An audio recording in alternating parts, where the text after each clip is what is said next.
Hello you beautiful misfits, my name is Matt, this is the first Pixel Burn of 2016 and I'm here to take a snarky look at the week's gaming news. Or at least I would if we weren't currently in fuck all gaming news January. So this is going to be a single topic jobby, I'm afraid. And what could I possibly talk about other than the news that Psychonauts 2's Fig crowdfunding campaign came to a close this week, having successfully met its $3.3 million target. It is after all why most of you are watching this right now.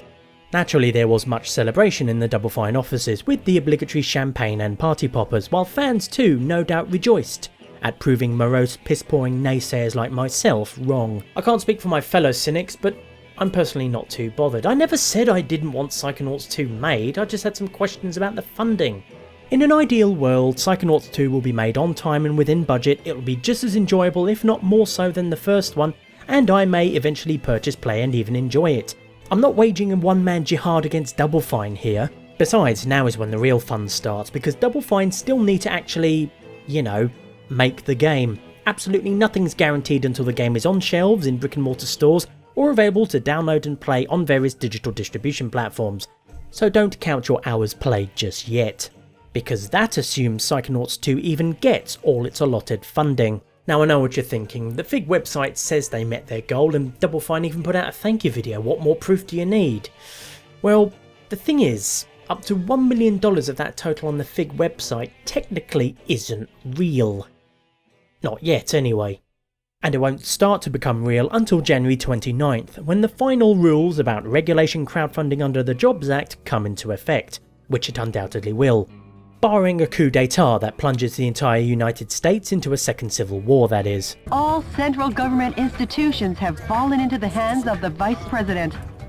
Because as I mentioned in my previous video, every aspiring unaccredited investor who wanted to actually invest in Psychonauts 2, rather than just stump up some cash for a t-shirt or digital download, could only reserve an opportunity to do so. There's no legal obligation on either side to honour that investment reservation either, so Fig cannot demand the money and the potential investor cannot force Fig to take it. However, the Fig funding page for Psychonauts 2 still counted up to $1 million worth of these reservations as confirmed investments towards the $3.3 million total. The credit for this curious little discovery goes to YouTuber Stop, Drop and Retro, who did a little bit of experimenting with the Fig website during a quiet moment of the Psychonauts 2 campaign. Out of curiosity, he offered to invest $2,000 with no intention of actually doing so, only to find the funding counter almost instantly went up by that much. He wasn't asked for any credit card details, any proof of earnings or even his address. All he did was offer $2,000 and Fig took him at his word, bumping up the funding total accordingly. It was so quick and easy to do that, in the words of Stop, Drop and Retro himself, "All I needed was a Facebook account and presto, Psychonauts 2 was $2,000 closer to its goal." Stop, Drop and Retro repeated his experiment just to be certain, presumably with a different Facebook account, by offering $10,000, and sure enough the counter almost instantly went up by that much. Can't believe I missed something so bloody obvious.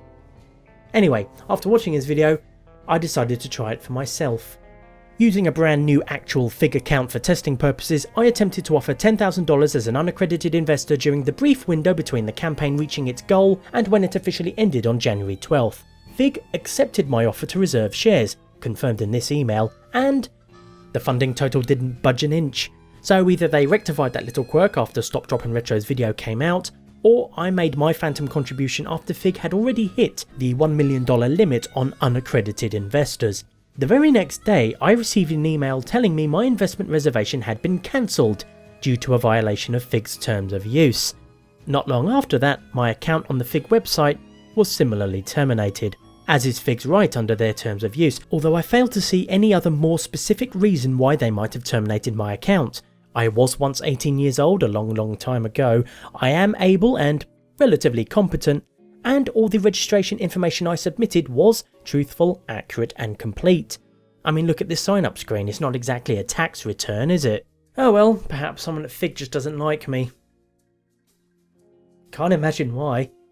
Leaving aside the fact that I am apparently less reputable a potential investor than anyone with a Gmail account, Stop, Drop and Retro did wonder in his own video if the campaign stopped counting unaccredited investors past the $1 million mark, and I guess I can pretty much confirm it does, so Fig at least got that right. This also means that of the $1.8 million plus change raised under the investors section of the Psychonauts 2 campaign, The 0.8 and a bit of a million part presumably comes from accredited investors with staggering levels of personal income.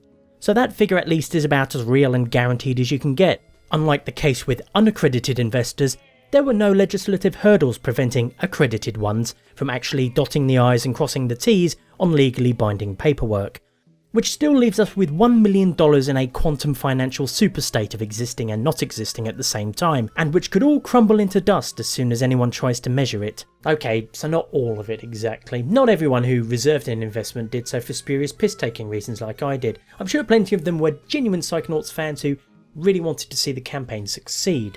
Except if driving up the funding total was as easy as making a fake Facebook account, then all it would take is 100 rabid, dedicated fans with misguided intentions reserving $10,000 each, and bam, that's an instant $1 million on the counter. Just like if 1,000 fans each reserved $1,000 of shares, or if 10,000 fans reserved $100 worth, and so on and so forth. They're under no legal obligation to stump up that money, but it still counts towards the funding goal, and as we've seen with some Kickstarter campaigns, things can still go tits up right at the 11th hour, or even the 12th. That's not to say all the contributions were bogus, not at all. Even if 100 fans promised a fake 10 grand each, there's undoubtedly still a queue of people with smaller, legitimate investment reservations to make up for it. Fig even told me in their email that I was 1,264th in line to invest in Psychonauts 2. The problem with this is that it skews the figures, and how is a genuine investor supposed to make a knowledgeable investment with skewed figures? Especially when those figures may have been skewed by people who desperately wanted the campaign to succeed at any cost. Well, at any cost except to themselves, obviously. Consider this: you hear of a crowdfunding campaign on Fig, load up the site and see over $1 million displayed as investment capital. However, you've no way of knowing how much of that is people artificially inflating the funding, how much is from people who genuinely intend to invest, and how much of it is from people like me pissing about and experimenting. It would have been more transparent if Fig had split the investment counter into confirmed and reserved, with confirmed being money from accredited investors and reserved representing interest from unaccredited ones.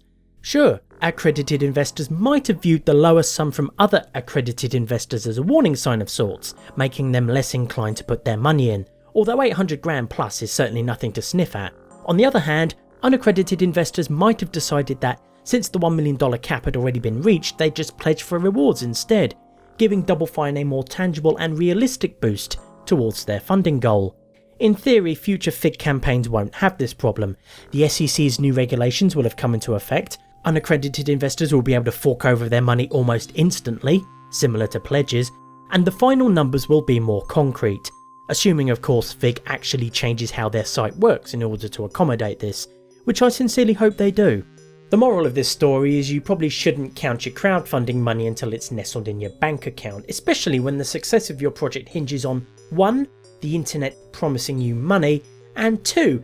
A single piece of forthcoming legislation that could still get scuppered at the last minute. Even if only half the unaccredited investment reservations actually pay out, then Psychonauts 2 will still have reached its goal. And for those unaccredited investors who don't, there are doubtless plenty of others with plenty of money and plenty of desire to see Psychonauts 2 happen, waiting in the wings. Once the SEC's new regulations come into effect, they'll transfer their money, if selected to, and Tim will have his $3-point-something million to play with, on top of the cash provided by Double Fine's still unnamed external partner. Fans of Tim Schafer might be pleased to know that this is likely the last I'll talk about Psychonauts 2 for quite some time, what with the game not being due out for another 2 years and all.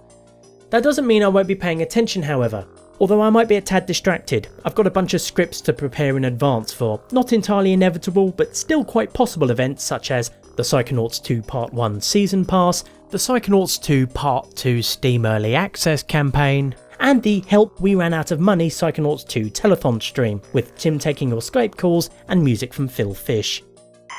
And that's all for this first episode of Pixel Burn for 2016. Apologies for the lateness and the brevity of it, but January's quite a slow gaming news month and I had a ton of crap to deal with in the meantime anyway.